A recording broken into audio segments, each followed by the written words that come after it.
Some crimes stain the soul of a city, not because they are the most brutal, although this one is up there with the worst mortals, but because they feel like something innocent was tainted, where something usually used for comfort, instead, is used for a concealment.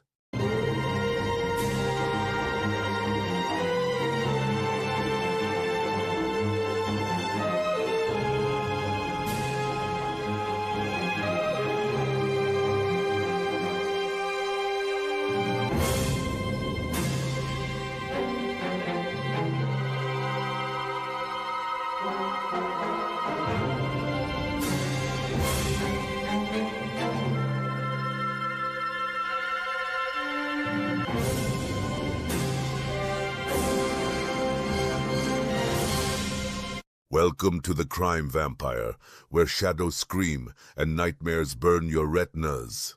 This story takes place in Hong Kong in the summer of 1999, inside a high-rise block of flats above a busy shopping district in the Kowloon area. An apartment that from the outside looked like any other, concrete, grey, lifeless. But inside room 31, something truly disturbing unfolded.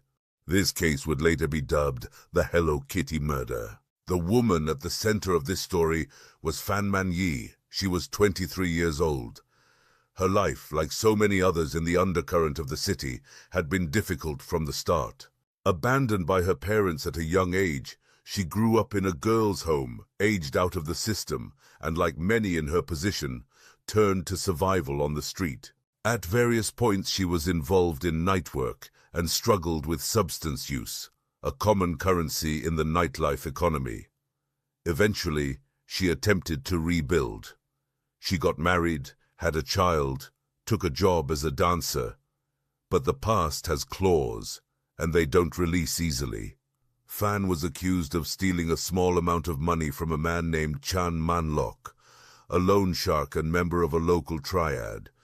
The exact amount is disputed. Some say a few $1,000s, some say less, but in Chan's world, theft, no matter how small, is a sin that demands payment. And what he demanded was more than money. Fan immediately replaced what she stole, but Chan kept adding absurd amounts of interest, making it impossible for Fan to work it off. But this was all just part of his game, as Chan had other ideas how the debt was to be repaid. In March 1999, Fan was abducted by Chan and two others, Leung Wai-lun and Leung Xingcho. They took her to room 31, where she would remain for over a month. During that time she was beaten, humiliated and tortured. Fan was beaten daily with metal pipes, steel rods and plastic tubing, sometimes suspended from the ceiling and used as a living punching bag. Chan Manlock kicked her in the head around 50 times, crushing muscle and bone. They burned her legs and feet with candle wax and melted plastic, sending wave after wave of agony through her body. And just to season the suffering, they rubbed chili powder and spices into her open wounds, turning pain into a recipe only the damned could savor.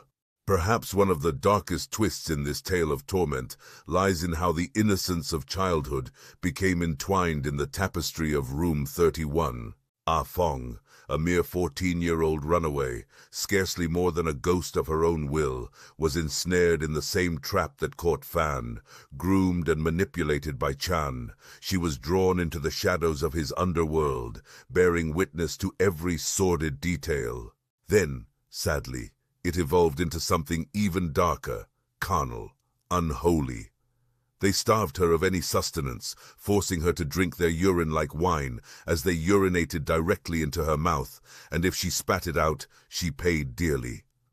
Fan Man Yi, once a mother, a wife, was now a doll in their demented theater. Their victim was forced to smile, grin through the grief they inflicted, like some grotesque pantomime, a parody of joy painted across a broken face for a psychopath's delight. And when she couldn't pretend anymore, when the pain leaked through the cracks, they beat her harder, because in room 31, agony was art, and she was their masterpiece of misery. Her sick captors even defecated into a box and made Fan eat it, filth à la carte, straight from the bowels of depravity. By the end, poor Fan was hollowed out, battered, defiled, even impregnated. Fan Man Yi died crawled up beside a toilet. No pillow, no prayer. Her final breath was swallowed by tile and filth. No comfort, no rescue, just the dull hum of malicious monsters next door, playing video games. And what didn't fit into their twisted imaginations was boiled, yes, boiled, in pots, in a kitchen where steam once meant supper. Then, the final horror. Her remains were callously placed inside a Hello Kitty mermaid doll. A child's toy transformed into a tomb. This grotesque detail is what captured headlines, not her name, not her story. But the doll, the Hello Kitty murder became a tabloid sensation, macabre, surreal, irresistible to a public already desensitized by the decade's violence. But how the case came to light, that is the most haunting part of all. Ah Fong's guilt became a hungry beast, and soon the nightmares came clawing at her sanity. Claiming to be plagued by the ghost of Fan Man Yi, Ah Fong finally broke and walked into the police station to spill every gruesome detail. She led them straight to Fan Man Yi's final resting place, a Hello Kitty-themed tomb stuffed with stench and sorrow.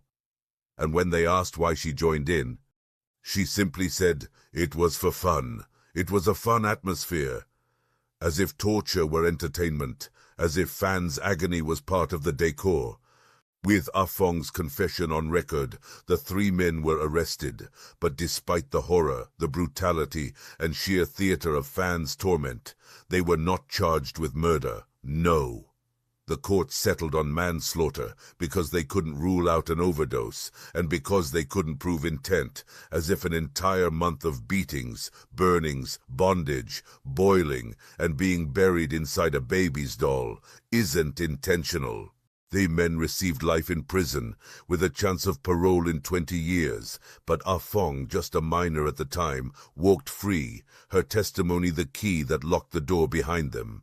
In the end, it wasn't the crime that shocked the public the most, it was the image, a smiling doll, and the horror inside it. The only closure Fan Man Yi's family got was her returned skull, the only piece left of Fan that they could cremate, and finally lay to rest. Every year, the good people of Hong Kong to this day celebrate Fan Man Yi's life on her birthday, not as a headline, not as the crime that shocked the city, but as a wife, a mother, and a friend.